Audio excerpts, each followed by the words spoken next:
7 things to consider before deciding to get engaged. Most of the time, couples think hard about the future before making any big moves.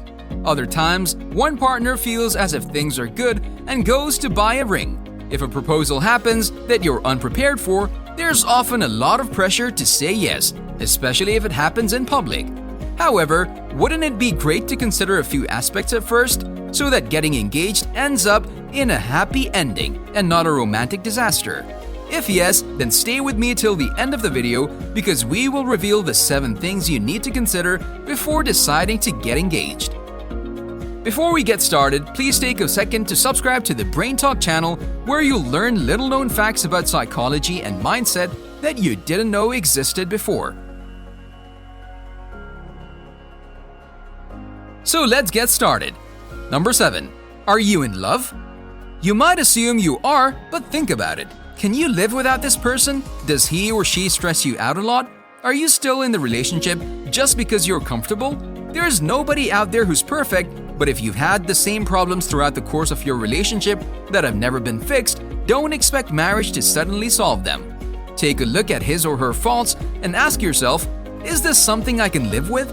Even if people promise they'll change, it's rare that they do. Number 6. How is he/she with money? Many couples choose to pool their financial accounts together, and that's a great way to signify that you're now a team. However, you may be in doubt if he or she happens to be really bad with money. Debt happens and nobody's perfect, but if your partner keeps adding to the problem instead of thinking of solutions, you need to look out for yourself. You don't want to get married and have this person ruin your credit.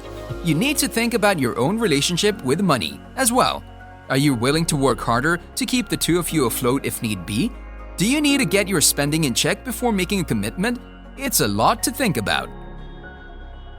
Number 5. What's my partner's family like? It's true, when you marry someone, you marry their family. You need to have a good enough relationship with them that you're not resentful of their involvement in your life. If my partner's mother is someone you can't stand, things will just be harder once you're married. You can't expect your partner to cut out his family unless they're abusive and it's something your partner recognizes and wants. So it's a conversation you need to have before tying the knot. How often is he expecting them to visit? Do I feel happy or sad about it? Look at this from a holistic view and try to find the best compromise. Number 4. Do you want kids? This is the number 1 relationship breaker out there since there's no clear answer. You should never hold back someone from having the kids they want, but they also shouldn't force you into having kids. If you want to stay child-free, if you disagree, it's a situation that'll leave one of you unhappy for the rest of your lives. Opinions may change, but you at least need to enter marriage on the same page. Number 3. Can I see myself growing old with this person? When you get older, looks fade. If you happen to fall under a spell of depression and gain 20 pounds, would your partner support you or abandon you? Also, can you imagine your partner taking care of you if you get sick? These are questions you might not think about in the moment, but they're very important. You need to be with someone who's in this for the long haul. Number 2. Do I just want a wedding?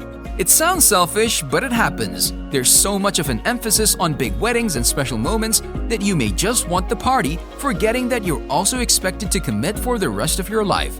While things happen and divorce isn't uncommon, your goal here shouldn't be to look for the long-term goal. Divorce in itself is time-consuming and very expensive. So if you feel safe with having that as an option, you may want to rethink this marriage altogether. Number 1. Do we have enough in common to keep us going? Couples don't need to have everything in common, but some things are nice, and they don't have to be time-consuming activities either. If you both like to cook, that's great. Or if you both like horror films, that'll be a good way to fill a Saturday. Having a similar personality is also a good thing for long-term success. Laughing at the same things or enjoying the same memes is a small thing, but still a good sign that you've got legitimate chemistry.